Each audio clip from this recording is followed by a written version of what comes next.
কাঁদলেও মরে যাবা, সুখে থাকলেও মরে যাবা, দুঃখে থাকলেও মরে যাবা, রাজপ্রাসাদের অট্টালিকায় থাকলেও মরে যাবা, জীর্ণ কুঠির কুড়ে ঘরে থাকলেও মরে যাবা। জীবনে কোনোদিন দুঃখ যদি না পাও তবুও মরে যাইবা, জীবনে কোনোদিন সুখও যদি না পাও তবুও মরে যাবা। কোনোদিন যদি না হাসো তাইলেও মৃত্যু হবে, কোনোদিন যদি না কাঁদো তাইলেও মৃত্যু হবে। 7টা মহাদেশের মালিক হলেও মরে যাবে, কোনো কিছুর মালিক না হলেও মরে যাবে। প্রিয় বন্ধু, শুধু মৃত্যু না ভাইয়া, একটা সাংঘাতিক কথা, এই শেষ কথাটা মনোযোগ দিয়ে শুনেন। সাকরাতুল মাউত, মৃত্যু যন্ত্রণা, প্রত্যেক মানুষের মৃত্যুর যন্ত্রণা হবে, এটা আল্লাহর ফয়সালা। সে নবী হোক, উম্মত হোক, পৃথিবীর সর্বশ্রেষ্ঠ নেককার হোক আর পৃথিবীর সর্বশ্রেষ্ঠ কাফের হোক, নাফরমান হোক, মৃত্যু যন্ত্রণা সবার হবে। তিনি নবী হন আর উম্মত হন, মৃত্যু যন্ত্রণা সবার হবে। আমাদের প্রিয় নবী সাল্লাল্লাহু আলাইহি ওয়াসাল্লামেরও সাকরাতুল মাউত, মৃত্যু যন্ত্রণা ছিল, বিশুদ্ধ হাদিসের মধ্যে আছে। ইমানদারেরও মৃত্যু যন্ত্রণা হয়, নাফরমানেরও মৃত্যু যন্ত্রণা হয়। বাকি একটু পার্থক্য হইল, ইমানদারের মৃত্যুর যন্ত্রণা যখন শুরু হয়, খোদার কসম ইমানদার তখন খুশিতে আনন্দে উৎফুল্ল হয়ে যায়, আর দিল দিয়া তখন ভাবে আমার বন্ধুর সাথে মোলাকাতের সময় হয়ে গেছে। গত 40 বছর আমি যারে ডাকতাম দিবানিশি, আমার সেই মহান মাওলা, আমার মালিকের সাক্ষাতের টাইম হয়ে গেছে। এজন্য মুমিনের মৃত্যু যন্ত্রণা তার কাছে আনন্দকর, আনন্দকর, মজাদার, তৃপ্তিদায়ক, কারণ সে বুঝে এবার আমার মাহবুব, এবার আমার মাওলা, এবার আমার আল্লাহর সাথে আমার সাক্ষাৎ হবে। কিন্তু প্রিয় ভাই, আমি এই কথাটাই শুধু বুঝাইতে চাই, তাফসীরের মধ্যে আছে কোন নাফরমানের, কোন পাপী আল্লাহর প্রতি ঠিক মতো ঈমান নেয় নাই, হারামের উপরে ছিল, চুরি, ডাকাতি, জিনা, ব্যভিচার, মদ, জুয়া, সুদ, ঘুষ, কিস্তি, মা বোন বেপর্দা, বেহায়া, নাটক, সিনেমা, নাচ, গান, অশ্লীলতা, বেহায়াপনা, হারাম উপার্জন, এভাবে যে ব্যক্তি জীবন কাটাইছে, একটা উদাহরণ শুধু তাফসীরের মধ্যে লিখছে। ভাইয়া, এই উদাহরণটা শুধু শোনো, ছেলেরাও, বাবারাও, আমিও। এই পৃথিবীতে যদি কেউ, কিতাবে লিখছে যে 900 বছর একটানা, মনে করেন কেউ পৃথিবীতে হায়াত পাইছে, কয়শো বছর? এই 900 বছর সে আল্লাহর নাফরমানি করছে, আল্লাহর অবাধ্যতা করে গেছে। কিন্তু 900 বছরে 1 সেকেন্ড কোনোদিন তার কষ্ট হয় নাই, কোনোদিন সে কোনো দুঃখ, কষ্ট, বেদনা পায় নাই। মনে করেন, ধরে নেন 900 বছরে কোনোদিন কষ্ট কাকে বলে, দুঃখ কাকে বলে, যন্ত্রণা কাকে বলে সে বুঝে নাই, সে বুঝে নাই। খোদার কসম, তাফসীরের মধ্যে লিখছে, এমন ব্যক্তি 900 বছর টানা নাফরমানি করে কিন্তু কোনোদিন যে এক বিন্দু কষ্ট পায় নাই, ওই ব্যক্তিরও 900 বছর পরে যখন মৃত্যুর যন্ত্রণা শুরু হবে, আল্লাহর কসম, কসম খোদার তাফসীরে লিখছে, 1 সেকেন্ডের মৃত্যু যন্ত্রণা শুরু হলেই ওই নাফরমান তার 900 বছরের দুনিয়ার বেঁচে থাকার হায়াত, সুখ আর আনন্দ 1 সেকেন্ডেই ভুলে যাবে। কবরের আযাব পরে, জাহান্নামের আযাব পরে, হাসরের আযাব তো পরে মিয়া। এই মৃত্যু যন্ত্রণার 1 সেকেন্ডেই সে তার সুখের দুনিয়া সব ভুলে যাবে। এজন্য 60 বছরও যদি নারী দেখো, ছবি দেখো, হারামের উপরে থাকো, হারামখোর, মৃত্যুর প্রথম সেকেন্ড তোমার দুনিয়া ভুলাই দেবে। মৃত্যুর প্রথম সেকেন্ড। ইমানদারের মৃত্যু যন্ত্রণাই যেখানে ভয়ানক, নাফরমানের মৃত্যু যন্ত্রণা কেমন? আমার কাছে কিতাব আছে, ওয়াজাআত সাকরাতুল মাউত বিল হক, আরবি কিতাব, এই কিতাবের নামে এটা। ওই কিতাবের মধ্যে লিখছে, নবীজির একজন বিখ্যাত সাহাবী হযরত আমর ইবনুল আস, ওনাকে জিজ্ঞেস করা হয়েছিল মৃত্যুর পূর্বে, ওনার ছেলে আব্দুল্লাহ ইবনে আমর ইবনুল আস, ছেলেটাও সাহাবী ছিল। উনি জিজ্ঞাসা করছে যে, আব্বা, আপনি তো নবীজির একজন বিখ্যাত সাহাবী, এই মৃত্যুর পূর্ব মুহূর্তে মৃত্যুর যন্ত্রণা, সাকরাতুল মাউত আপনার কাছে কেমন লাগতেছে? নবীর সাহাবী বলতেছে, ইয়া বুনাইয়া, কাআন্না জিবালাদ দুনিয়া আলা সাদরি ওয়া কাআন্নি আতানাফাসু মিন সাকবিল ইবরা। সাহাবী বলে, বাপ ছেলেরে আমার, মৃত্যুর এই পূর্ব মুহূর্তে সাকরাতুল মউত, মৃত্যু যন্ত্রণাটা আমার কাছে মনে হচ্ছে এই পৃথিবীর সমস্ত পাহাড় আমার বুকের উপরে চাপা দিয়ে রাখছে। কাআন্না জিবালাদ দুনিয়া আলা সাদরি, আর আমি যেন একটা সুইয়ের ছিদ্র দিয়া, সাকবিল ইবরা, সুইয়ের ছিদ্র দিয়া আমি যেন নিঃশ্বাস নিতেছি। আমার কাছে মৃত্যু যন্ত্রণা এমন মনে হচ্ছে। হযরত নূহ আলাইহিস সালাম 950 বছর দুনিয়াতে ছিলেন, ইমানদার নবী। ওই কিতাবে লিখছে, নূহ নবীকে মৃত্যুর পূর্বে জিজ্ঞেস করা হয়েছিল, যখন ওনার মৃত্যু যন্ত্রণা শুরু হয়েছে, ওনারে বলছিল যে, হে নবী নূহ, আপনি দুনিয়াতে কতক্ষণ ছিলেন, কতদিন ছিলেন দুনিয়া? উনি বলছে, আমার মনে হইতেছে এক ব্যক্তির একটা ছোট্ট ঘর ছিল, যেই ঘরের 2টা দরজা, এক দরজা দিয়া ঢোকে, আরেক দরজা দিয়া বাইর হয়। উনি বলেন, আল্লাহর কসম, আমার মনে হয়েছে আমি যেন দুনিয়ার হায়াতে এতটুকু ছিলাম যে এই ব্যক্তির এই ঘরের এই দরজা দিয়ে ঢুকছি আর ওই দিকটা বাইরে, এই কদ্দুর আমার মনে হইতেছে। অথচ কয় বছর? 9.5 বছর। উনি বলতেছেন আমার এখন কখন? সাকরাতুল মউতের সময়। প্রিয় ভাই, নবীর যদি হয় এমন, সাহাবার যদি মনে হয় এমন, তো তোমরা যারা নামাজ পড়ছো না দোস্ত, তোমাদের কি মনে হবে? হারামখোর আপনার কি মনে হবে? এই সুদখোর, কিস্তিখোর, হারামখোর, কেমনে মৃত্যুর ওই প্রথম সেকেন্ডের যন্ত্রণা কেমনে সইলেন? আম্মা জান আয়েশা রাদিয়াল্লাহু তাআলা আনহা বলছে, রাসূলুল্লাহ সাল্লাল্লাহু আলাইহি সাল্লাম সাকরাতুল মউতের সময় নবীজি সাল্লাল্লাহু আলাইহি সাল্লাম বারবার পানি দিয়া নিজের হাত মুবারক, নিজের চেহারা মুছতেছিলেন আর বলতেছিলেন, আল্লাহুম্মা আইন্নি আলা সাকারাতিল মউত। নিষ্পাপ নবী, মাসুম নবী, এক যাররা যার কোনো গুনাহ নাই, সেই নবী রাহমাতুল লিল আলামিন নবী, তিনি আল্লাহর কাছে বলতেছিলেন মৃত্যুর পূর্বে, আল্লাহ, মৃত্যুর এই যন্ত্রণার মুহূর্তে আপনি আমার সাহায্য করেন। নবীজির দোয়া, এটা বিশুদ্ধ হাদিস। নবীজি বলতেছিলেন, বারবার কালেমা পড়তেছিলেন, লা ইলাহা ইল্লাল্লাহ ইন্না লিল মাউতি সাকারাত। আল্লাহ, আপনি ছাড়া কোনো ইলাহ নাই। আল্লাহ, মৃত্যুর বড় যন্ত্রণা, মাওলা, মৃত্যুর বড় যন্ত্রণা। আপনি কে? আমাদের কি হবে ভাইয়া? এই শেষ আমার কথা, শেষ আমার। চাচারা, বাবারা, হ্যাঁ, আপনার আমল আপনি ঠিক করেন। 60 বছর বিড়ি খাইতে খাইতে কবরে যাইবেন, একটা গরু জবাই করে গেরাম খাবাইয়া আপনারে বেহেশত দিয়ে দিব। হ্যাঁ হ্যাঁ, 41 দিনের দিন গেরাম খাবাইয়া 3 গরুর রূপে বর করে আপনি বেহেশতে যাইবেন গা? কি ভাবছেন চাচা? মস্কারি নাকি? আখেরাত মস্কারি, আখেরাত খামখেয়ালি। আপনার 60 বছরের সুদ, আপনার 60 বছরের কিস্তি, আপনার 60 বছরের বিড়ি, আপনার 60 বছরের গালি, আপনার 60 বছরের টেলিভিশনের নাচ গান, আপনার 60 বছরের নাটক সিনেমা দেখা, আপনার 60 বছরের চা দোকানের আড্ডা, 40 দিন পরে মানুষ 200 মেহমানদারি কইরা খালাস করলো, খালাস। খামখেয়ালি, হ্যাঁ, খামখেয়ালি মনে করছেন। আখেরাত, আখেরাতকে আমরা খামখেয়ালি মনে করছি। অসুবিধা নাই, মানে ওটা মনে করছে অসুবিধা নাই, আমার ফুতাইতে আছে, গরু জবাই করে গেরাম খাবাইব। হ্যাঁ, গরুর ফিডও বার করে উনি ব্যস্ত যাবো না।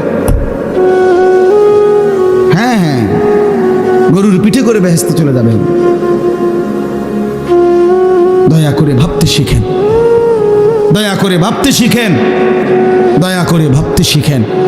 আপনার ঈমান, আপনার আমল, আপনার সেজদা। আমি প্রত্যেক দিন বলি, আজকে ওই শেষ কথা বলে গেলাম। আমি অসংখ্যবার এই কথা বলি যে বাপ ভাই, দুনিয়ার ঘর আমনে একা না হইল, আমনে পুরা শেষ করতে না পারল অসুবিধা নাই, যে দূর পারেন রাইখা যান, বাকিরা ইসা করবে। হয়তো দাদা বিট বাঁধা গেছে, বাফে আইসা হয়তো ছাদ ডালাই দিছে, এরপরে ফুতে আইসা চারিদিকের ইট গাইথা রুম দরজা জানালা সব ঠিকঠাক করে এখন থাকে। এরকম হইতে পারে যে 3 পুরুষ মিল্লা একটা বাড়ি হয়তো ঠিক করছে, মাটির উপরের দুনিয়ার ঘর তো এটা সাজাইতে পারে এমন। কিন্তু আমার শেষ কথা, কবর নামের ওই ঘর, মাটির নিচের যেই ঘর, আপনার ঘর যদি আপনি না সাজায়া যান, খোদার কসম আপনার ফুতনাতি সাজাবে না। আল্লাহ তাআলা বলছেন এটা এক মানুষের উপরে সবচেয়ে বড় শাস্তি। 2টা থাপ্পড় দেওয়া তেমন কিছু নেই, একটু পরে ডইল্লা স্বাভাবিক হয়ে যায়। 2টা ঘুষি দিলেও তেমন কিছু হয় না, একটু ব্যথা লাগছে আর কি, একটু পরে ডইল্লা ডাইল্লা স্বাভাবিক হয়ে যায়। কিন্তু গুনার রাস্তায় অনবরত চলতে থাকে, কেউ তার পিছন দিয়ে ডাকেও না, কেউ তাকে ফেরাইতেও চায় না, এমনকি আল্লাহও না তারে আর ফিরাবে। এই জন্য আমরা খুতবা পড়ি যে নবী সাল্লাল্লাহু আলাইহি সাল্লামের শেখানো খুতবা সব হুজুররা পড়ে দেন, মান ইয়াহদিহিল্লাহু ফালা মুদিল্লা লাহু ওয়া মান ইউদ্লিলহু ফালা হাদিয়া। এই ওয়াজের শুরুতে এটা পড়ে দেখেন না? অর্থ হলো আল্লাহ যাকে হেদায়েত দেয় তাকে কেউ পথভ্রষ্ট করতে পারবে না, আল্লাহ যাকে গুমরাহ পথ হারা করে দেয় তাকে কেউ হেদায়েত দিতে পারবে না। আব্দুল কাদের জিলানী রে বাইকটা যদি বড়ি বানিয়ে দেয়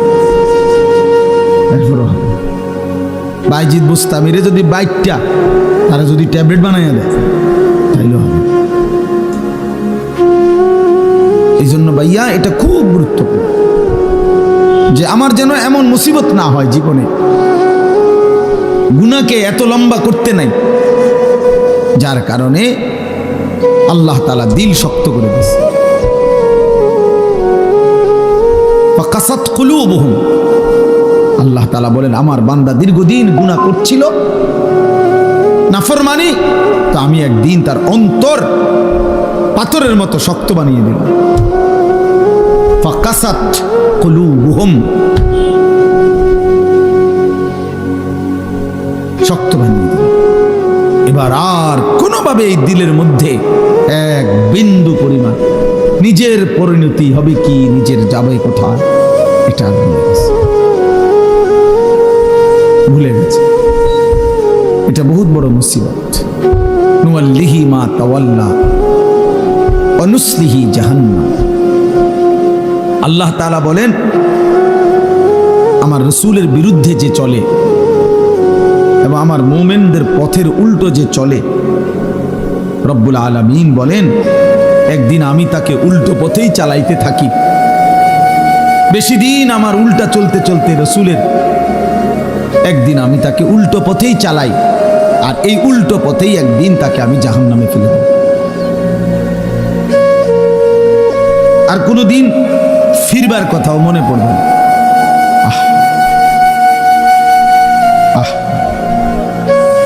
60 বছর হয়ে গেছে, এবারে মইরে কবরে গেছে, এবার কিস্তি ওটার ফুতে শোধ করে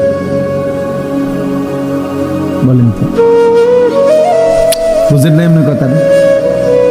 ওনার ব্যাংকের লোন ওনার ফুতে শোধ করে, মৃত্যু পর্যন্ত কোনোদিন মনে হয়েছিল না? আর ওনার কেমনি মনে হয় ওনার কিস্তি না চলে?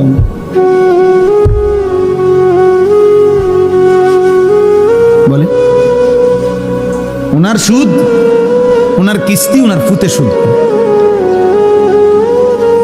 স্বামী মারা গেছে, বউয়ে, আমি জানি এরকম খবর, বউয়ে বাজারে দোকানদারদের কাছে একটা স্বামীর সুদের টিয়া উঠে,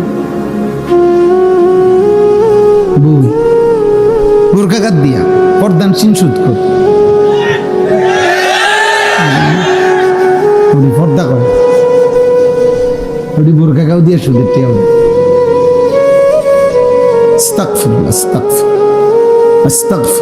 পর্দার কোনো দোষ নাই, বোরখারও কোনো দোষ নাই, দোষ হলো তোমার আখলাকে, দোষ তোমার আখলাক। আমি একদিন একজন বলছে যে দাঁড়িয়ে রেখে মিশা কথা কয়, আমি না দাঁড়িয়ে রেখে তো মিশা কথা বলা যায়, অসুবিধা কি? দাঁড়িয়ে রেখে মিশা কথা বলা যায় না, কথা বলেন না কেন? মিথ্যা বলা কবিরা গুনাহ নেই, তো এই শেভ করলে যায় তো তো আর কি। মিথ্যা কথা তো আলাদা জিনিস, এটা লাগে দাড়ির লোক আমি এটা লাগাইছেন। মিথ্যা কথা বলা এটা সে বলা হোক আর দাড়ি বলা হোক সবার জন্যই তো হারাম। তো এটা আমরা দাড়ির লোকে লাগাইছেন। হ্যাঁ, রোজা রেখে মিথ্যা কথা কর, তো রোজা রেখে মিথ্যা কথা বলে অসুবিধা কি? মিথ্যা কথা কি রোজা ছাড়া যায় যাচ্ছে নাকি? কথা বুঝেন নাই? এটা রোজার লাগাম না, মিথ্যা কথা লাগাইছেন। রোজার সাথে তো এটার সম্পর্ক না, আখলাকের সাথে সম্পর্ক। এই জন্য আপনি যদি বলেন যে বোরকা পরে মিথ্যা কথা কও, না না, বোরকা পরে মিথ্যা কথা বলে সমস্যা কি? মিথ্যা বলা হারাম, সবার জন্যই হারাম, সব অবস্থায় হারাম। এই জন্য এটা জরুরি বিষয়, এটা বহুত ভয়ানক বিষয়। আমি এটাই দেখাইতে চাইছিলাম। এই দেখেন, ولا يكونوا كالذين اوتوا الكتاب من قبل فطال عليهم الامد فقست قلوبهم وكثير منهم فاسقون। আল্লাহ বলে, আমার মুমিন বান্দারা ওই ইহুদিদের মতো, ওই বেঈমানদের মতো হয়েও না, যারা এত বেশি পরিমাণ, আমি তাদেরকে আসমানি কিতাব দিয়েছিলাম, কিন্তু আমার আসমানি কিতাবের ওহীর হুকুমকে প্রত্যাখ্যান করে লম্বা লম্বা স্বপ্নের আশা, স্বপ্নের জাল বুনে তারা নিজেদের আশা পরিপূর্ণ করতে হালাল হারামের মিশ্রণ করে চলতে লাগলো। ফলে আমি একদিন ফাকাসাত কুলুবুহুম, তাদের অন্তর পাথরের মতো মজবুত করে ফেলব। এবার আর পাক নাফাক হালাল হারাম, জায়েজ না জায়েজের কোনো অনুভূতি যাবে না। মাকেও দেখে, নিজের বোনকেও দেখে, রাস্তার মহিলাকেও দেখে, বিবিকেও দেখে, টেলিভিশনের নর্তকীকেও দেখে। মানে এই নাফরমানের কাছে হালাল হারামের কোনো পার্থক্য নেই। ওর কাছে ওর বিবি আর টেলিভিশনের মহিলা বরাবর, নিজের বউরও দেখে, সিনেমার নর্তকীরও দেখে, বরাবর বরাবর। ও তার মাকেও দেখে, অন্যের নারীকেও দেখে, বরাবর বরাবর। এই স্বভাব জানোয়ারের স্বভাব, এই স্বভাব কুকুরের স্বভাব। কুকুরের কাছে পাক নাফাক আলাদা কিছু নেই। কুকুর মানুষের ফেলে দেওয়া খাবারও মুখ দেয়, পায়খানা তো মুখ।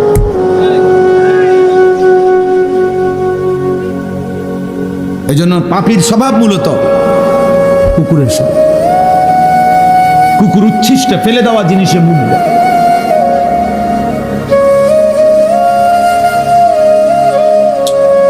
আল্লাহ আমাদেরকে বুঝ দান করে।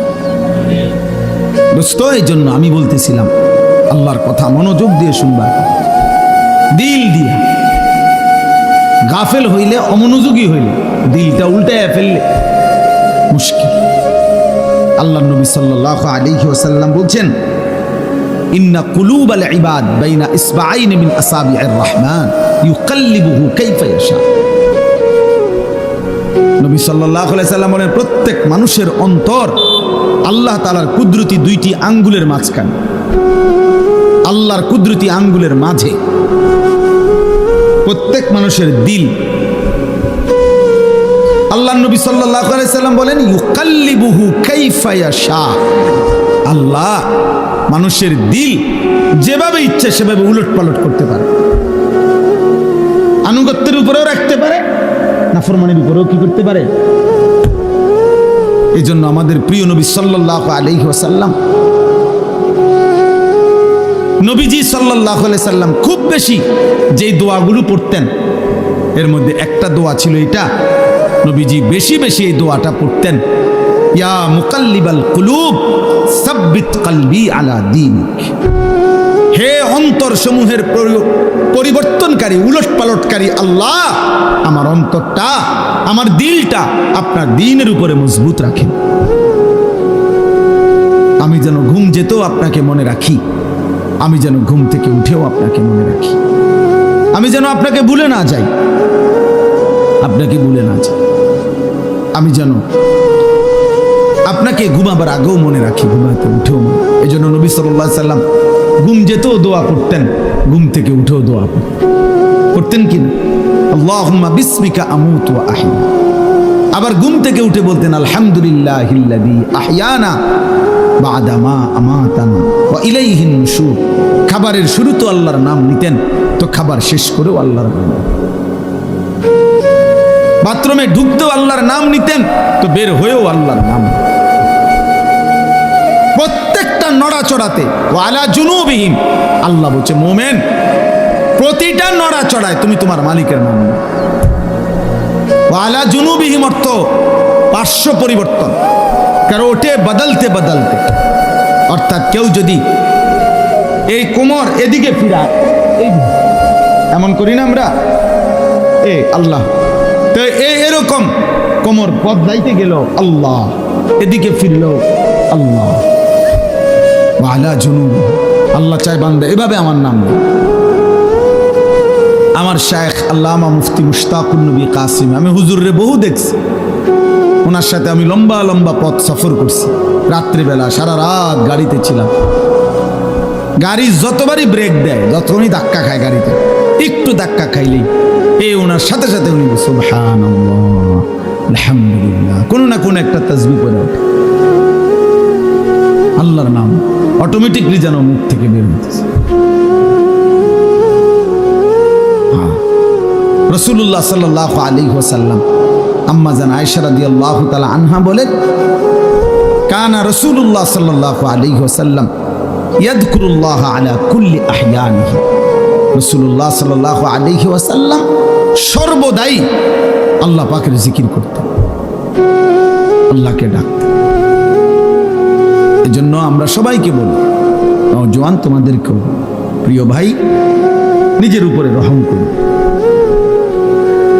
একটা 24 ঘন্টার দিন তোমার জীবন থেকে পার হইলে তোমার সময় বদলে যায়, তোমার হায়াতের কিছুটা পরিবর্তন হয়।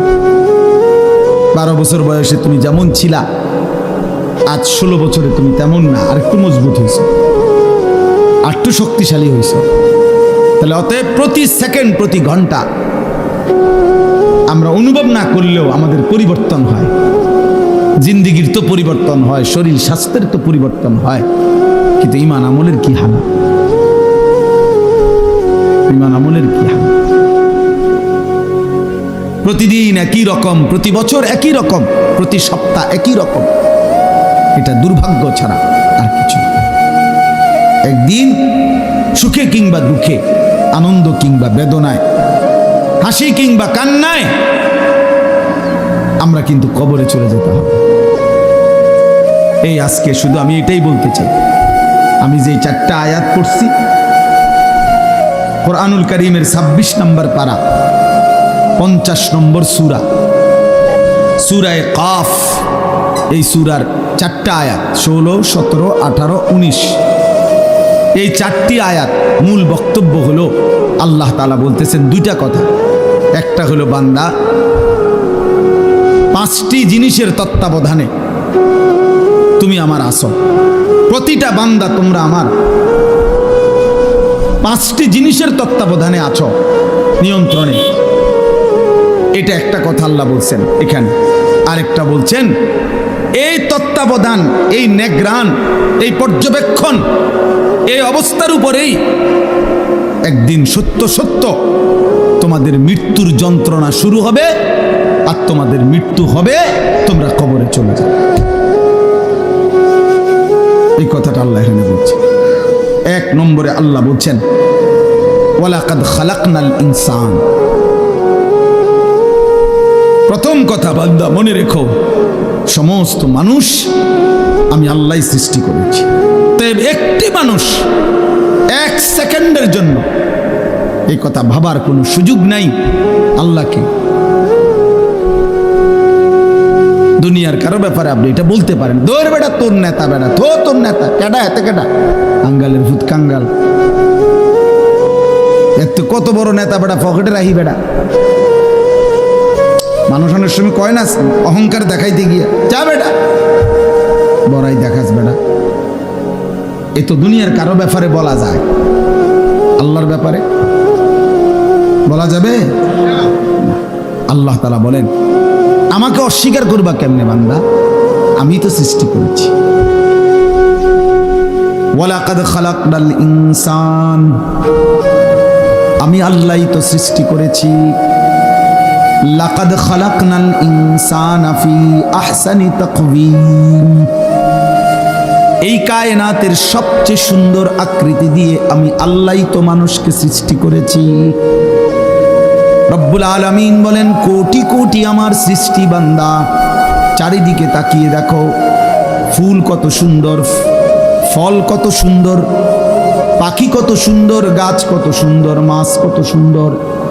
কিন্তু আল্লাহ বলে, চারটা কসম করে বলি বান্দা, তুমি তার চাইতে কোটি গুণ বেশি সুন্দর।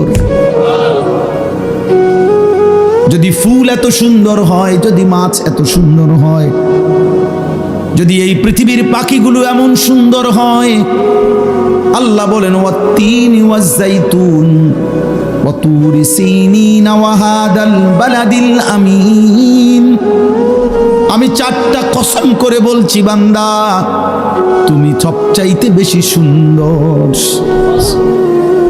তোমারে বড় যত্ন করে বানিয়েছি, তোমারে আমি বানিয়েছি।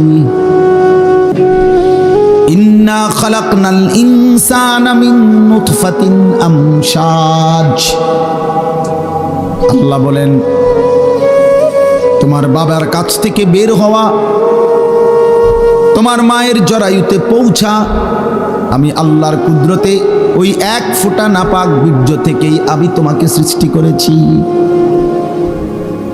এই বহু জায়গায় কথাগুলো বলছে, একই কথা,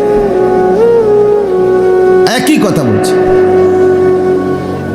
আল্লাহ তাআলা বলছে, ইন্না খালাকনাল ইনসানা মিন সুলালাতিন মিন তিন, আল্লাহ বলে, শুকনো ঠনঠনে, কোনো কাদা নাই, পানি নাই, একদম শুকনো মাটি থেকে আমি আল্লাহই তোমাকে মানুষকে সৃষ্টি করেছি। রব্বুল আলামিন বলেন, ইয়া আইয়ুহাল ইনসানু মা গাররাকা বিরাব্বিকাল কারীম, আল্লাহ বলে, বান্দারে আমার, মানুষরে আমার, এমন দয়ালু মেহেরবান মাওলা আমি আল্লাহ। আমার মতো এমন দয়ালু মেহেরবান মাওলাকে ছেড়ে দিতে কে তোমাকে ধোঁকা দিল? কে তোমাকে বলল যে ওই মালিককে সেজদা দিও না? কে তোমাকে বুঝাইয়া দিল না ফরমান? এমন মালিকের নাফরমানি করো, এই মালিকের নিষেধ শুইনো না। আহ, সুদ কে হারাম করছে? ঘুষ কে হারাম করছে? মদ কে হারাম করেছে? জুয়া কে হারাম করেছে? চুরি কে হারাম করেছে? ডাকাতি কে হারাম করেছে? জিনা কে হারাম করেছে? ব্যভিচার কে হারাম করেছে? নামাজ পড়তে আদেশ কে করেছে? বেনামাজি হতে নিষেধ করেছে কে? এই নাফরমান। তাহলে এমন মালিকের নাফরমানি কেমনে করো? 365 দিনে খোদার এক বছরে কোনোদিনও ফজরের নামাজ পড়লা না, মুসলমানের বাচ্চা এত বড় জানোয়ার হয়?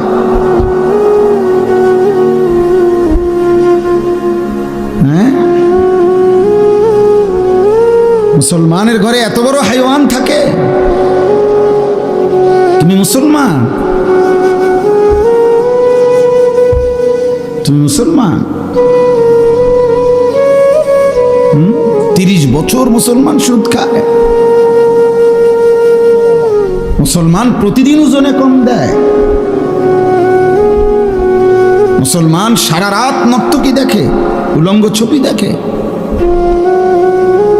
মুসলমানের যুবক প্রতিদিন জিনার ব্যভিচার তালাশ করে। এই মুসলমান।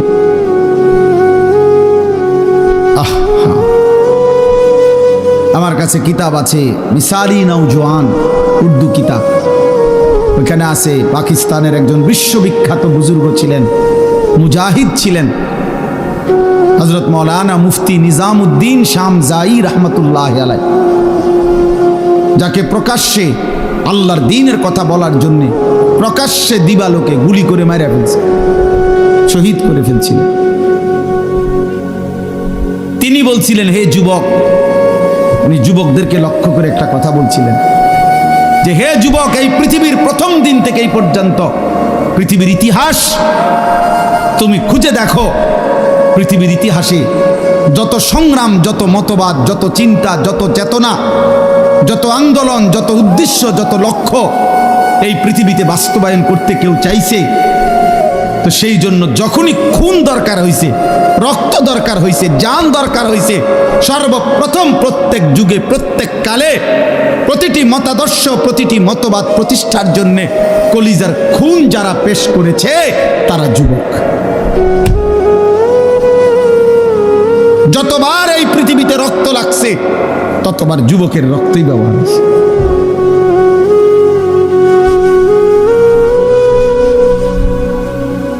নওজোয়ানের রক্তই খুনই ব্যবহার। এই জন্য যুবকের রক্ত বড় দাম, যুবকের ঘন্টার বড় দাম, যুবকের সেকেন্ড বড় দাম। আল্লাহ বলছেন আমি ওকে নিজে শক্তি দিছি।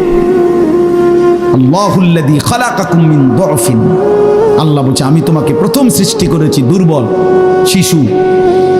সুম্মা জাআলা মিন বাদি দুআফিন কুওয়া, সেই দুর্বল শরীরে আমি আল্লাহই দিয়েছি শক্তি, যৌবন।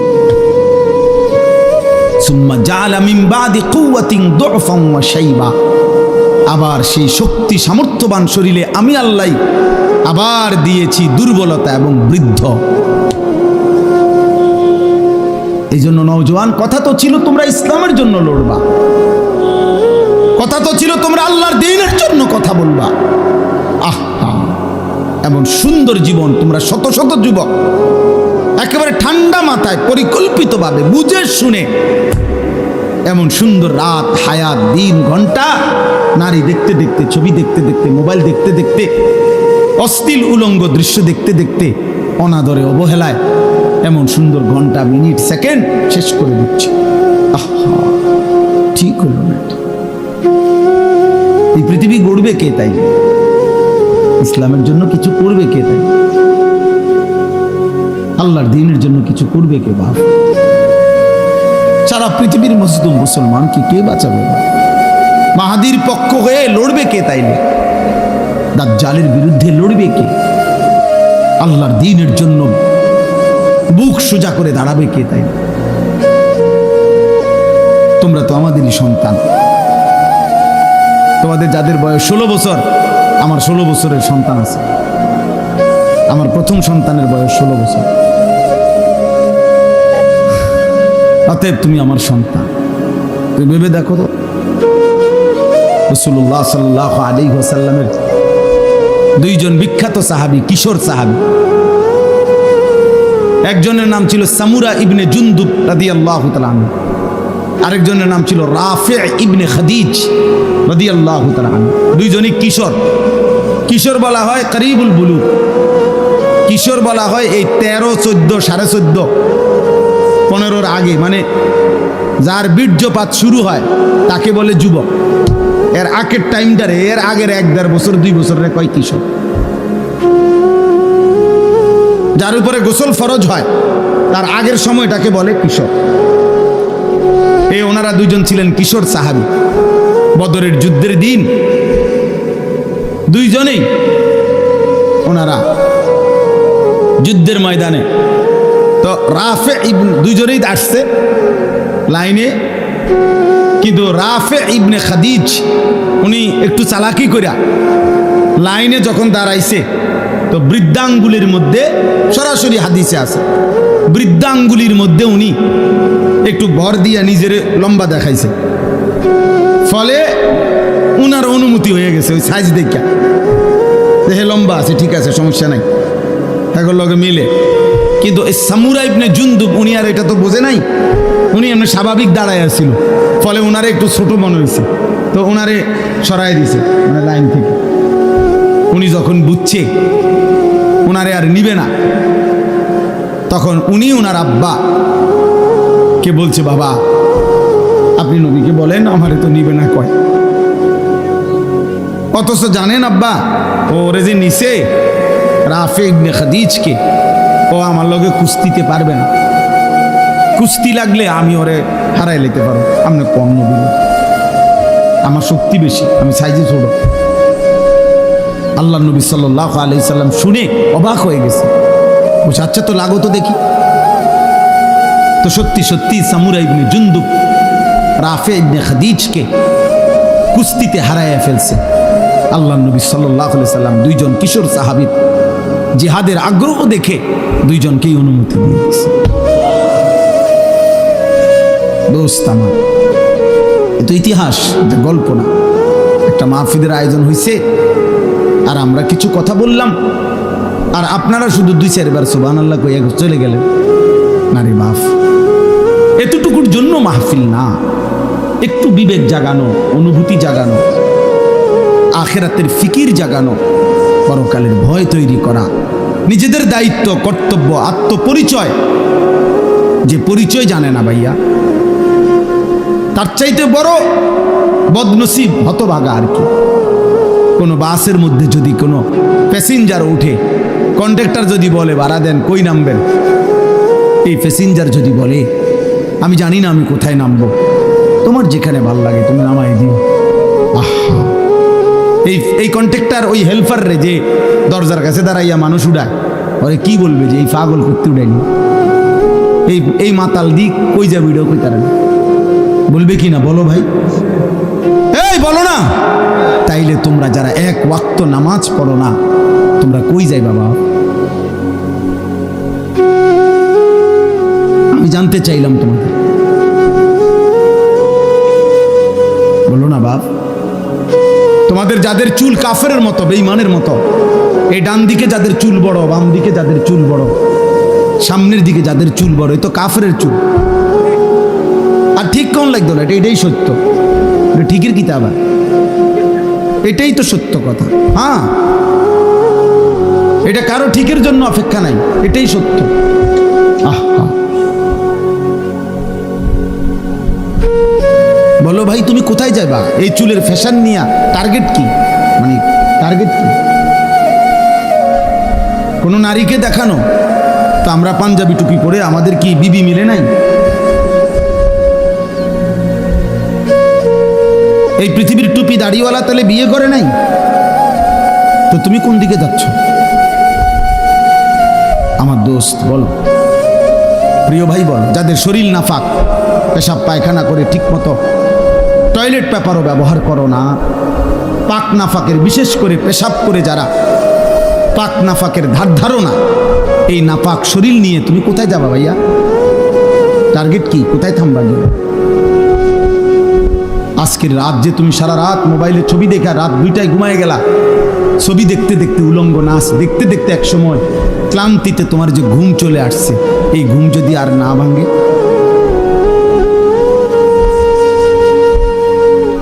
অনেক সিএনজির পিছনে লেখা থাকে, বাসের পিছনে লেখা থাকে, ঘুম ভাঙলে সকাল, না ভাঙলে পরকাল, লেখা থাকে না? ভেবে দেখো ভাইয়া। তো এই নাফাক শরীর কেউ তো জানলো না, তো তোমার গন্তব্য কোথায়? গন্তব্য কোথায়? এই জন্য আল্লাহ তাআলা বলছেন, বান্দা যাচ্ছ কোথায় তুমি? আমার থেকে ছুটবা কেমনে? আমি তো তোমাকে সৃষ্টি করেছি। ওয়ালাকাদ খালাকনাল ইনসান। এই জন্য এই কথা আল্লাহ প্রথম প্রত্যেককে মনে করাই দিছে, বান্দা মনে রেখো তুমি কিন্তু আমার সৃষ্টি। যদি তোমার সামান্য বিবেকও থাকে, তাহলে তুমি আমার নাফরমানি কমপক্ষে করতে পারো না, কারণ আমি তোমারে বানাইছি, তুমি আমার। এই কায়নাত আমি সৃষ্টি করেছি তোমার জন্য। হুয়াল্লাযী খালাকা লাকুম মা ফিল আরদি জামিআ। আল্লাহ বলছে তামাম দুনিয়ার সব কিছু আমি আল্লাহ তোমাদের জন্য সৃষ্টি করেছি। ওয়াসাখখারা লাকুম মা ফিস সামাওয়াতি ওয়াল আরদ। আল্লাহ বলেন আসমান ও জমিনের সব আমি আল্লাহ তোমাদের অধীনস্থ করে দিয়েছি। আমি অধীনস্থ না করলে তোমাদের বিমান বাতাসে উড়তো না, আমি অধীনস্থ না করলে তোমাদের জাহাজ পানিতে ভাসতো না। এটা আমি আল্লাহ তোমাদের অধীন করেছি। ওয়াযাল্লালনাহা লাহুম ফামিনহা রাকুবুহুম ওয়া মিনহা ইয়াকুলুন। সূরা ইয়াসিনের আয়াত। আল্লাহ বলেন চতুষ্পদ প্রাণী, গরু, ওট, মহিষ, গাধা, ঘোড়া, আল্লাহ বলেন এগুলো আমি তোমাদের অধীন করেছি, ফলে কোনোটা তোমরা জবাই করে গোশত খাও, আর কোনোটার পিঠে চড়ে তোমরা চলাফেরা করো। আমি অধীন না করলে পারতাম না। একটা ঘোড়া তুমি তোমার মতো দেড় বিড়া বেড়া ঘোড়ারে তুমি সামাল দিতে পারতাম না, পারতা না। একটা লাথি দিলে তুমি উড়ে যাবে। কিন্তু আল্লাহ বলেন ওকে আমি তোমার অধীনস্থ করে দিয়েছি বান্দা। তাহলে এই গোটা কায়নাত আমি তোমার জন্য দিলাম, তোমাকে আমি বানাইলাম। মিন আইয়ি শাইইন খালাকাহু ফাকাদ্দারা সুম্মা সাবিলা ইয়াসসারা। আল্লাহ বলে ধীরে ধীরে আমি সৃষ্টি করেছি। একদিন মায়ের পেট থেকে আমি তোমার বের হওয়ার রাস্তা সহজ করে এই পৃথিবীর আলো দেখবার সুযোগ দিয়েছি। আমি সুযোগ দিয়েছি বান্দা। আলাম নাজআল লাহু আইনাইন। আল্লাহ বলে দুইটা চোখ। বলো তো বান্দা, তোমার বিবেক যদি থাকে তুমিই বলো, আমি কি তোমাকে দুইটা চোখ দেই নাই? কথা বলে উত্তর দেন। দিয়েছেন। ওয়ালিসানাও ওয়া শাফাতাইন। আল্লাহ বলে জিহ্বা আমি দেই নাই? দুইটি ঠোঁট আমি দেই নাই? বলে এভাবে বারবার কোরআনে আল্লাহ তাআলা মনে করাই দিচ্ছে, বান্দা আমি সৃষ্টি করেছি, আমি সৃষ্টি করেছি। তুমি আমার থেকে সরতে পারতা না, তুমি আমার বাঁধন থেকে ছুটতে পারবা না। যত বড় শক্তিধরী হও, তুমি যত বড় অহংকারী হও না কেন, তুমি জমিনে যত বড়াই করো না কেন, আমার অধীন থেকে তুমি ছুটতে পারবা না। ওয়ালা তামশি ফিল আরদি মারাহা ইন্নাকা লান তাখরিকাল আরদা ওয়া লান তাবলুগাল জিবালা তুলা। আল্লাহ বলে আমার বান্দা অহংকার করে জমিনে হেঁটো না, কারণ যত জোরেই পাও মারো না কেন তুমি তো মাটি ফাটাইতে পারবা না। আবার ঘাড় যত উঁচাই করো না কেন তুমি তো ওই পাহাড় সমান লম্বা হইতে পারবা না। বড়াই করো কেন? অথচ বৃষ্টির ফোঁটা পানি জমিন ছিদ্র করে ফেলে, কিন্তু তোমার বুট জুতা তো জমিন ফাটাইতে পারে না, ফাটাইতে পারে না। এক তাল গাছ তো তোমার চাইতে লম্বা, এক সুপারি গাছ তো তোমার চাইতে লম্বা, একটা খেজুর গাছ তো তোমার চাইতে লম্বা। অহংকার করো কেন? এক বুজুর্গকে, এক যুবককে, এক বুজুর্গ আল্লাহর ওলি ওই যুবককে বলছিল, হে যুবক অহংকার না করে ধীরে সুস্থে হাঁটো। যুবক তখন বলছিল, এ মিয়া আমা তারিফুনি, চেনেন আপনি আমাকে, আমি কে? কথা বলতেছে। তখন ওই বুজুর্গ বলছেন, হ্যাঁ চিনি তো তোমাকে, চিনি। ও কে বলে? ও চিনি তোমাকে, তুমি হলা সেই মানুষ যার প্রথম শুরু ছিল দুর্গন্ধযুক্ত নাপাক একটু বীর্যের ফোঁটা। তোমাকে চিনি আমি। ও চিরেই মৃত্যুর মাধ্যমে যে হয়ে যাবে দুর্গন্ধযুক্ত একটা পচা লাশ। তোমাকে চিনি আমি, যে এই হায়াতটুকু নিজের পেটে প্রতিদিন চলাফেরা করতেছে, বহন করছে কিছু নাফাক পায়খানা। এই হলে তুমি। বড়াই করছো কেন? তোমার আমি চিনি না? তুমি তো দুর্গন্ধযুক্ত নাপাক এক বীর্যের ফোঁটা ছিলা, আর চোখ বন্ধ হলেই তুমি হয়ে যাবা দুর্গন্ধযুক্ত পচা লাশ। আর পেটে এখন তোমার আছে দুর্গন্ধযুক্ত কিছু পায়খানা। তো যার শুরু মাঝখান শেষ সবই দুর্গন্ধ, তার আবার অহংকার কিসে? তার আবার অহংকার কিসে? একজন বিশ্ববিখ্যাত খলিফা ছিলেন হযরত ওমর ইবনে আব্দুল আজিজ রাহমাতুল্লাহি আলাইহি, ইসলামের পঞ্চম খলিফা। তিনি বলতেন মাঝে মাঝে কবরস্থানে গিয়ে হযরত ওমর ইবনে আব্দুল আজিজ কবরের দিকে তাকাইয়া বলতো, ইয়া মাউতু মাজা ফাআলতা বিল আহিব্বা। হে মৃত্যু, হে কবর, আমার বন্ধুদের সাথে তুমি কি করেছো বলো, আমার আপনজনদের সাথে তুমি কি করেছো বলো তো। আইনাল আহবাব, আইনাল আসদিকা, আইনাল জুল্লাস, আইনাস সাম্মার। অর্থ হলো আমার বন্ধুরা কোথায়, আমার আত্মীয়রা কোথায়, আমি যাদের সাথে বসতাম তারা কোথায়, খুশিরা আমি তার কাছে থাকি,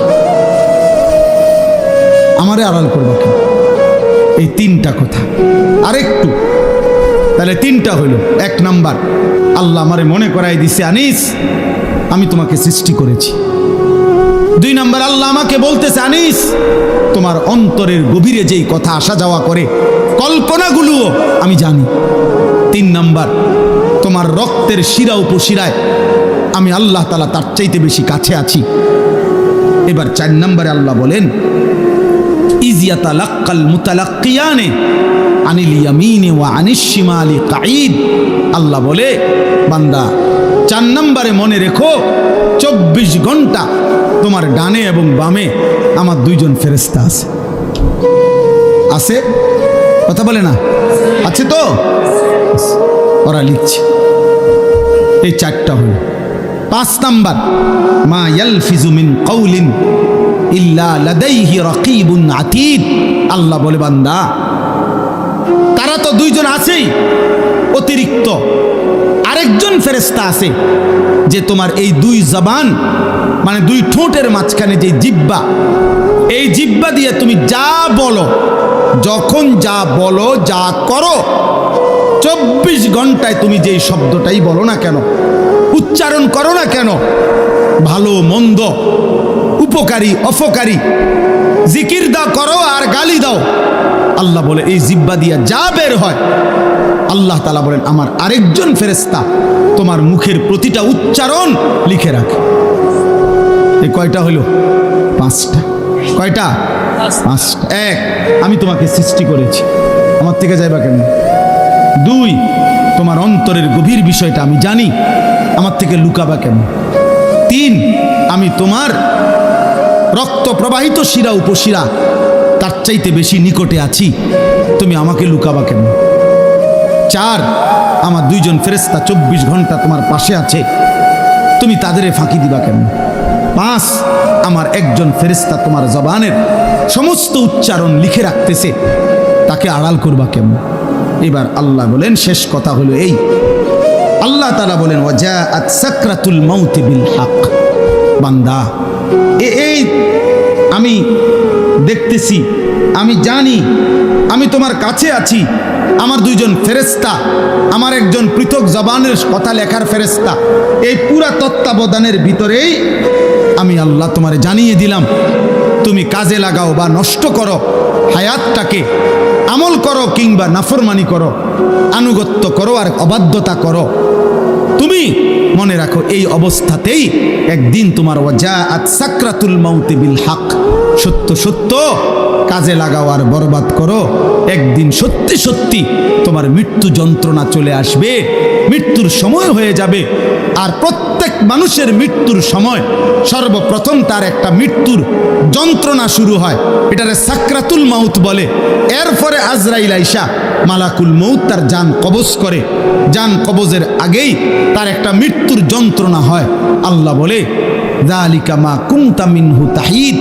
এই মৃত্যু যন্ত্রণা থেকেই বান্দা, এই মৃত্যু থেকে তুমি গত 40 বছর, 30 বছর, 60 বছর পলায়ন করতে চেয়েছিলে, কিন্তু সেই মৃত্যু যন্ত্রণা শুরু হবে। মৃত্যুর সময় আসবেই আসবে, হাসলেও মরে যাবা, কাঁদলেও মরে যাবা, সুখে থাকলেও মরে যাবা, দুঃখে থাকলেও মরে যাবা, রাজপ্রাসাদের অট্টালিকায় থাকলেও মরে যাবা, জীর্ণ কুঠির কুড়ে ঘরে থাকলেও মরে যাবা, জীবনে কোনোদিন দুঃখ যদি না পাও তবুও মরে যাইবা, জীবনে কোনোদিন সুখও যদি না পাও তবুও মরে যাবা, কোনোদিন যদি না হাসো তাইলেও মৃত্যু হবে, কোনোদিন যদি না কাঁদো তাইলেও মৃত্যু হবে। 7টা মহাদেশের মালিক হলেও মরে যাবে, কোনো কিছুর মালিক না হলেও মরে যাবে। প্রিয় বন্ধু, শুধু মৃত্যু না ভাইয়া, একটা সাংঘাতিক কথা, এই শেষ কথাটা মনোযোগ দিয়ে শোনেন। সাকরাতুল মাউত মৃত্যু যন্ত্রণা, প্রত্যেক মানুষের মৃত্যুর যন্ত্রণা হবে, এটা আল্লাহর ফয়সালা। সে নবী হোক, উম্মত হোক, পৃথিবীর সর্বশ্রেষ্ঠ নেককার হোক আর পৃথিবীর সর্বশ্রেষ্ঠ কাফের হোক, নাফরমান হোক, মৃত্যু যন্ত্রণা সবার হবে। তিনি নবী হন আর উম্মত হন, মৃত্যু যন্ত্রণা সবার হবে। আমাদের প্রিয় নবী সাল্লাল্লাহু আলাইহি ওয়াসাল্লামেরও সাকরাতুল মাউত মৃত্যু যন্ত্রণা ছিল, বিশুদ্ধ হাদিসের মধ্যে আছে। ইমানদারেরও মৃত্যু যন্ত্রণা হয়, নাফরমানেরও মৃত্যু যন্ত্রণা হয়। বাকি একটু পার্থক্য হইল, ইমানদারের মৃত্যুর যন্ত্রণা যখন শুরু হয়, খোদার কসম ইমানদার তখন খুশিতে আনন্দে উৎফুল্ল হয়ে যায়, আর দিল দিয়া তখন ভাবে আমার বন্ধুর সাথে মোলাকাতের সময় হয়ে গেছে।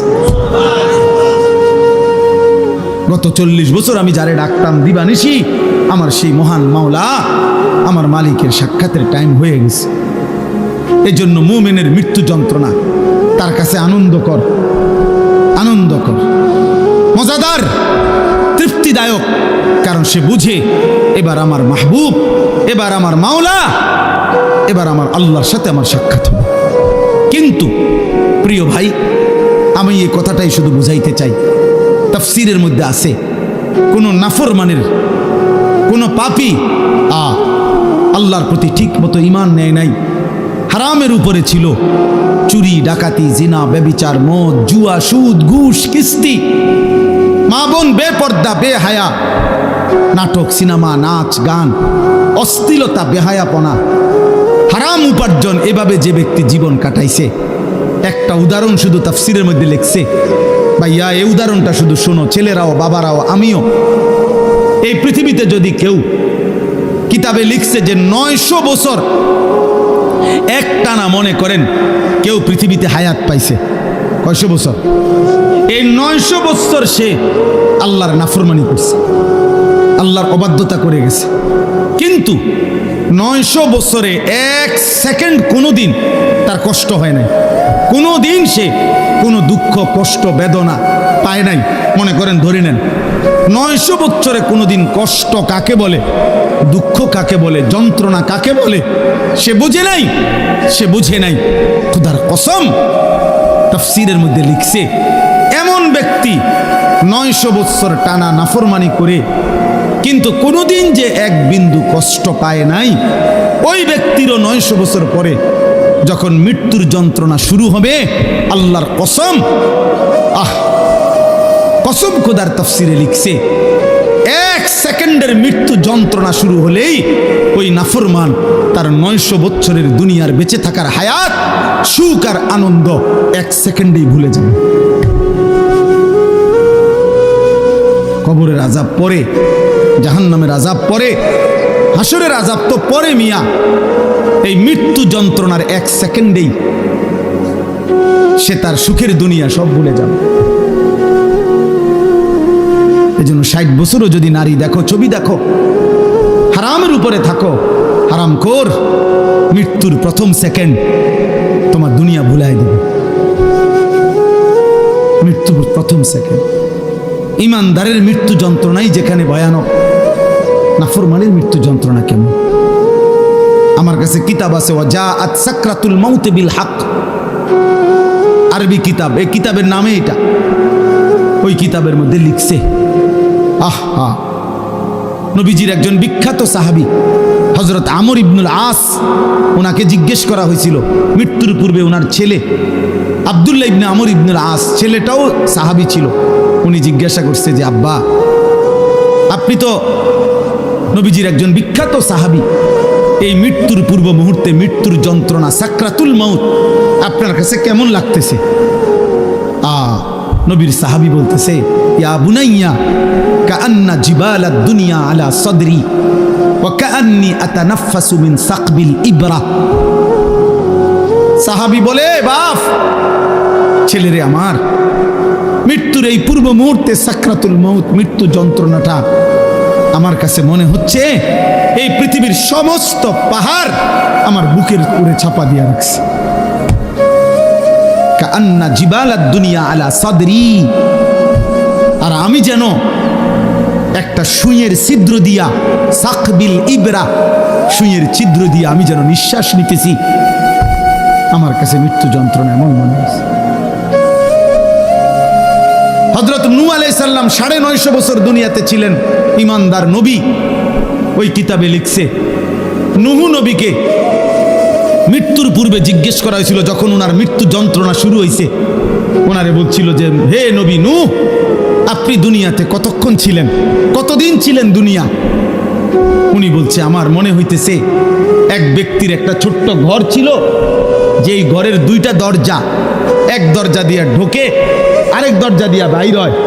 উনি বলেন আল্লাহর কসম, আমার মনে হয়েছে আমি যেন দুনিয়ার হায়াতে এতটুকু ছিলাম যে এই ব্যক্তির এই ঘরের এই দরজা দিয়ে ঢুকছি আর ওই দিকটা বাইরে। এই কদ্দুর আমার মনে হইতেছে। অথচ কয় বছর? 9.5 বছর। উনি বলতেছেন আমার এখন কখন? সাকরাতুল মউতের সময়। প্রিয় ভাই, নবীর যদি হয় এমন, সাহাবার যদি মনে হয় এমন, তো তোমরা যারা নামাজ পড়ছো না দোস্ত, তোমাদের কি মনে হবে? হারামখোর আপনার কি মনে হবে? এই সুদখোর, কিস্তিখোর, হারামখোর, কেমনে মৃত্যুর ওই প্রথম সেকেন্ডের যন্ত্রণা কেমনে সইলেন? আম্মা জান আয়েশা রাদিয়াল্লাহু তাআলা আনহা বলছে রাসূলুল্লাহ সাল্লাল্লাহু আলাইহি সাল্লাম সাকরাতুল মউতের সময় নবীজি সাল্লাল্লাহু আলাইহি সাল্লাম বারবার পানি দিয়া নিজের হাত মুবারক নিজের চেহারা মুছতেছিলেন আর বলতেছিলেন আল্লাহুম্মা আইন্নি আলা সাকারাতিল মউত। নিষ্পাপ নবী, মাসুম নবী, এক যাররা যার কোনো গুনাহ নাই, সেই নবী রাহমাতুল লিল আলামিন নবী, তিনি আল্লাহর কাছে বলতেছিলেন মৃত্যুর পূর্বে, আল্লাহ মৃত্যুর এই যন্ত্রণার মুহূর্তে আপনি আমার সাহায্য করেন। নবীজির দোয়া, এটা বিশুদ্ধ হাদিস। নবীজি বলতেছিলেন, বারবার কালেমা পড়তেছিলেন, লা ইলাহা ইল্লাল্লাহ ইন্না লিল মাউতি সাকারাত। আল্লাহ আপনি ছাড়া কোনো ইলাহ নাই, আল্লাহ মৃত্যুর বড় যন্ত্রণা, মাওলা মৃত্যুর বড় যন্ত্রণা। আপনি কে? আমাদের কি হবে ভাইয়া? এই শেষ আমার কথা, শেষ আমার। চাচারা, বাবারা, হ্যাঁ, আপনার আমল আপনি ঠিক করেন। 60 বছর বিড়ি খাইতে খাইতে কবরে যাইবেন, একটা গরু জবাই করে গেরাম খাবাইয়া আমনেরে বেহেস্ত দিয়ে দিব। হ্যাঁ হ্যাঁ, 41 দিনের দিন গেরাম খাবাইয়া 3 গরুর রূপে ভর করে আমনে বেহেস্তে যাইবেন গা। কি ভাবছেন চাচা? মস্কারি নাকি? আখেরাত মস্কারি, আখেরাত খামখেয়ালি। আমনের 60 বছরের সুদ, আমনের 60 বছরের কিস্তি, আমনের 60 বছরের বিড়ি, আমনের 60 বছরের গালি, আমনের 60 বছরের টেলিভিশনের নাচ গান, আপনার 60 বছরের নাটক সিনেমা দেখা, আপনার 60 বছরের চা দোকানের আড্ডা, 40 দিন পরে মানুষ 200 মেহমানদারি কইরা খালাস করলো, খালাস। খামখেয়ালি, হ্যাঁ খামখেয়ালি মনে করছেন। আখেরাত, আখেরাতকে আমরা খামখেয়ালি মনে করছি। অসুবিধা নাই মানে ওটা মনে করছে অসুবিধা নাই, আমার ফুতাইতে আছে, গরু জবাই করে গেরাম খাবাইব। হ্যাঁ, গরুর ফিডও বার করে উনি ব্যস্ত যাবো না। হ্যাঁ হ্যাঁ, গরুর পিঠে করে বেহেস্তে চলে যাবে। দয়া করে ভাবতে শিখেন, দয়া করে ভাবতে শিখেন, দয়া করে ভাবতে শিখেন। আপনার ঈমান, আপনার আমল, আপনার সেজদা। আমি প্রত্যেক দিন বলি, আজকে ওই শেষ কথা বলে গেলাম। আমি অসংখ্যবার এই কথা বলি যে বাপ ভাই, দুনিয়ার ঘর আমনে একা না হইল, আমনে পুরা শেষ করতে না পারলো অসুবিধা নাই, যে দূর পারেন রাইখা যান, বাকিরা আইসা করবে। হয়তো দাদা বিট বাঁধা গেছে, বাফে আইসা হয়তো সার ডালাই দিছে, এরপরে ফুতে আইসা চারিদিকের ইট গাইতা রুম দরজা জানালা সব ঠিকঠাক করে এখন থাকে। এরকম হইতে পারে যে 3 পুরুষ মিল্লা একটা বাড়ি হয়তো ঠিক করছে, মাটির উপরে দুনিয়ার ঘর তো এটা সাজাইতে পারে এমন। কিন্তু আমার শেষ কথা, কবর নামের ওই ঘর, মাটির নিচের যেই ঘর, আপনার ঘর যদি আপনি না সাজাইয়া যান, খোদার কসম আপনার ফুত নাতি সাজাবে না। গরুর গোস্ত আর ফার্মের মুরগা দিয়া, পাঙ্গাস মাছ দিয়া আপনার কবর রাজা মাফিত না কাকা। জি না, কিছু সোয়াব হইতারে, কিন্তু ফিডা আশা করা যায় না। মাটিতে তো পড়ব, উনি তো মাটিতে থাকতে তখন। আল্লাহ আমাদেরকে হেফাজত করেন। এজন্য চা দোকানের বিরোধিতা করবেন না, নিজের ঈমান আমল নিয়ে ভাবেন, মসজিদের সাথে সম্পর্ক করেন। নামাজের সাথে সম্পর্ক করেন। দুনিয়ার প্রয়োজন শেষ করতে পারতেন না। আমনে সত্য মিথ্যা সুদ ঘুষ কিস্তি দিয়েও আপনার সংসারের প্রয়োজন আপনি শেষ করতে পারবেন না। আপনি মরার পরেও সংসারের বহু খরচ বাকি থাইকা যাবে। আমনে মরার 6 মাসের মাথা দেখবেন আমনের ঘরে সোফার কোনা ভাঙ্গা গেছে, জানালার গ্রিল নষ্ট হইয়া গেছে, দরজার সিটকারি খুলিয়া গেছে, বাথরুমের প্লাস্টিকের দরজা ইডি ভাঙ্গা ঠুরঠুর হয়ে গেছে, জুরজুর হইয়া গেছে। এগুলা নাই। অনেক কিছুই আবার করতে হবে সন্তানরা। কাজে দুনিয়া আপনি আপনার বিবি বাচ্চার দুনিয়া শেষ করতে পারতেন না, ওরা আবার করতে হবে। তো কাজে কেন মিথ্যা বললেন, কেন সুদ খাইলেন, কেন কিস্তি নিলেন, কেন হারাম খাইলেন, কেন ওজনে কম দিলেন? বিনিময়ে পরিবারের অভাব তো দূর করতে পারলেন না, ফাঁকি দিয়া নিজের আখিরাতটা নষ্ট করলেন। অতএব দয়া করে প্রত্যেকেই নিজ হায়াতে, যার হায়াত আছে যতক্ষণ, সুযোগ আছে ততক্ষণ এখন তওবা করেন, এখন চোখের পানি ফেলেন, এখন কাঁদেন, ইনশাআল্লাহ বরকত হবে। আল্লাহ তাআলা আমাদেরকে তৌফিক দান করেন, আল্লাহ তাআলা আমাদেরকে কবুল করেন। আজকের এই মাহফিল আল্লাহ তাআলা বরকত দান করেন। যাদের ভালোবাসায়, যাদের আয়োজনে এই মাহফিল, মসজিদওয়ালা সকলকে আল্লাহ তাআলা মাফ করে দেন।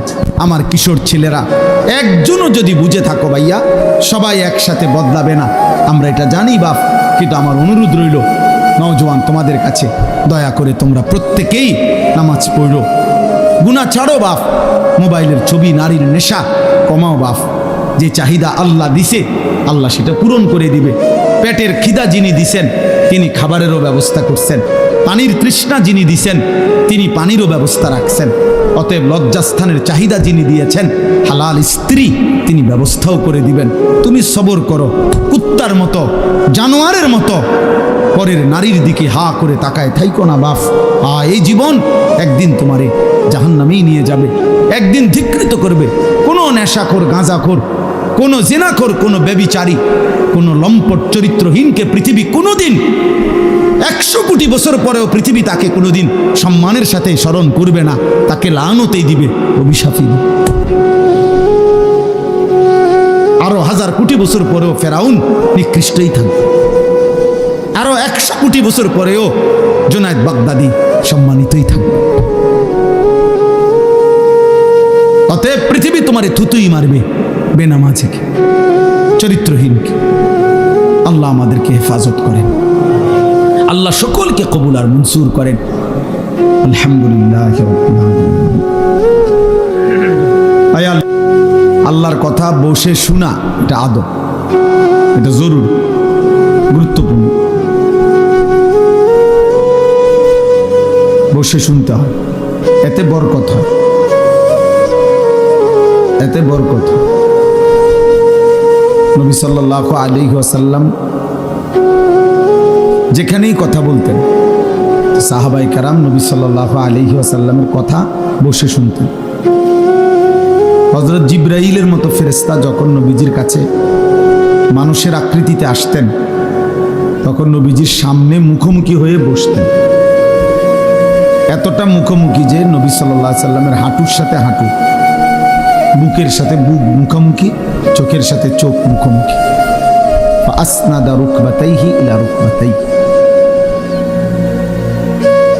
রাসূলুল্লাহ সাল্লাল্লাহু আলাইহি ওয়াসাল্লাম একদিন সাহাবাদেরকে সাথে নিয়ে একজন সাহাবীর জানাজা পড়তে গেছেন। জানাজার সেখানে গিয়ে দেখছেন যে তখনও কবর খোঁড়া শেষ হয় নাই, আর একটু সময় লাগবে, আরো 10-20 মিনিট।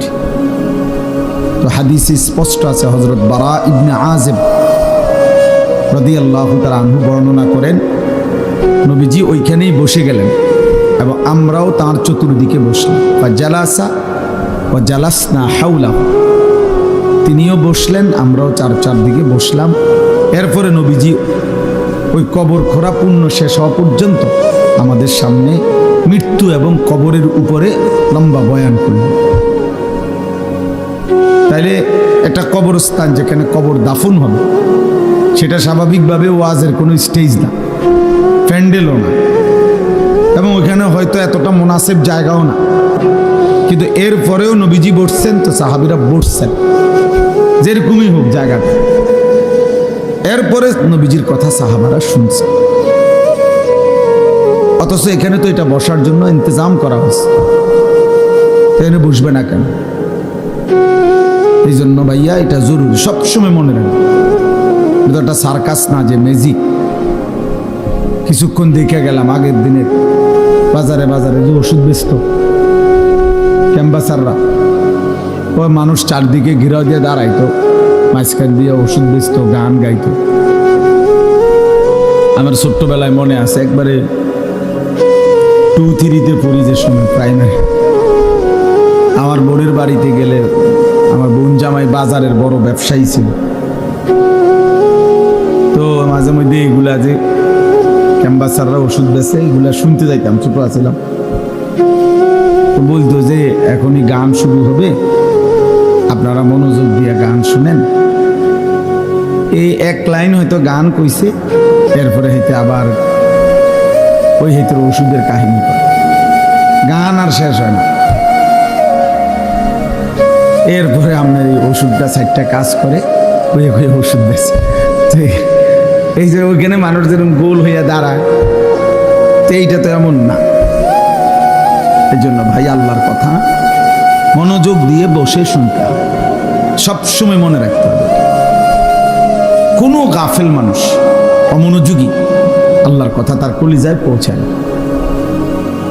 2 নম্বর কথা হলো হাতে ধরা সবগুলো মোবাইল বন্ধ করতে হবে।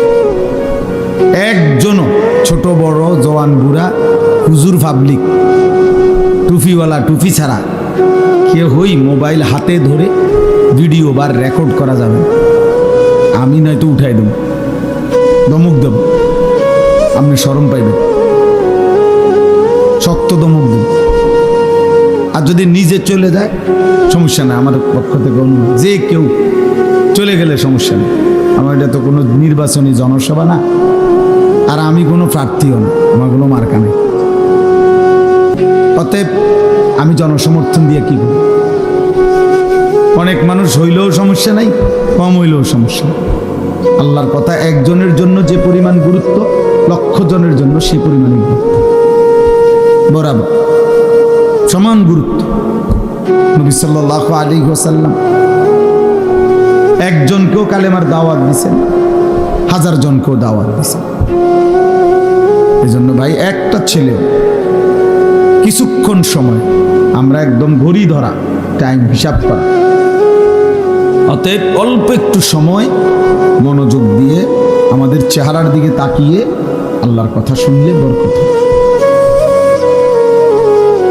গাফলত যেই বা বোতল উল্টায় রাখে, যেই গ্লাস উল্টায় রাখে, সেটাতে 1 সাগর পানি ঢাললেও সেই গ্লাস কোনোদিন পুড়বে না।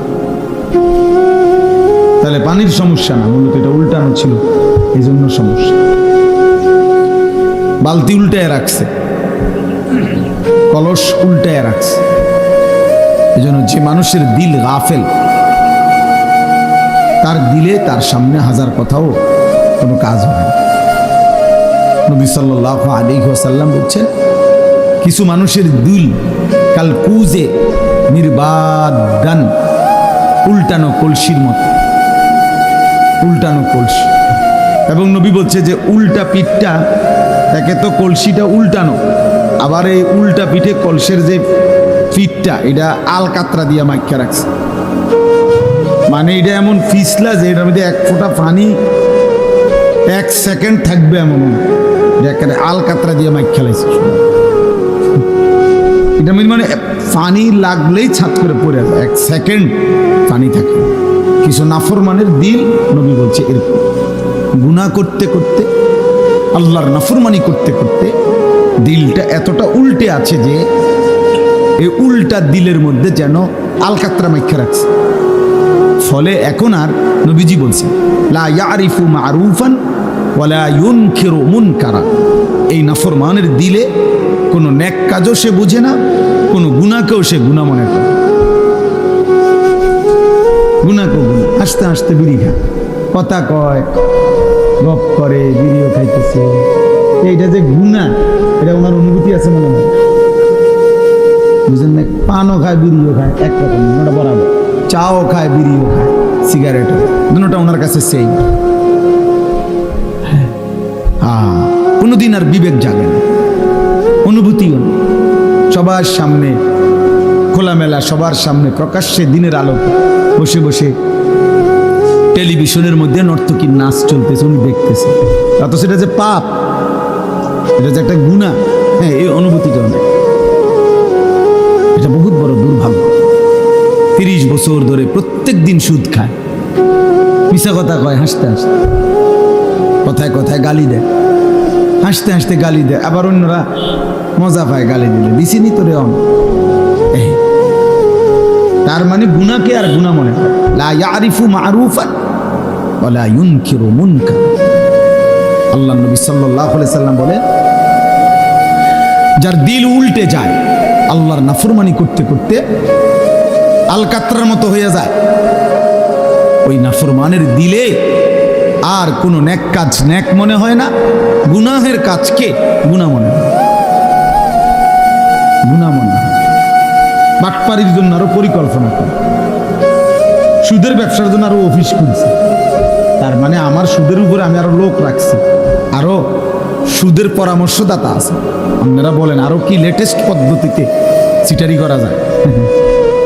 সিটারের উপরে আরো পরামর্শ চলতেছে, হারামের উপর। আস্তাগফিরুল্লাহ। কোন মানুষের উপরে সবচেয়ে বড় মুসিবত এটা। কোন মানুষের সবচেয়ে বড় বিপদ কি? যে তার গন্তব্য ভুলে যায়। ফাআনসাহুম আনফুসাহুম। আল্লাহ বলছে, আমাকে ভুলে গেলে আমি তোমারে ভুলাই দেব, আমি তোমাকে ভুলিয়ে দেব। কি ভুলিয়ে দেব? তোমার আখিরাত, তোমার কবর। ফাআনসাহুম মাসালিহাহুম ফাআনসাহুম আখিরাতাহুম।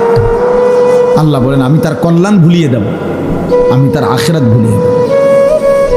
ভাত খাবে, ঘুম যাবে, পেশাব পায়খানা করবে, দুনিয়ার প্রয়োজন পূরণ করবে, নারী, ছবি, নাচ, গান, গান বাদ্য, মদ, জুয়া, সুদ, ঘুষ, নেতাগিরি, মাতবুরি, ফুডাঙ্গিরি, এটি সব চলবে, কিন্তু আখিরাত ভুলে যাবে, কবর ভুলে যাবে, তার কল্যাণ কিসে সেটা ভুলে যাবে।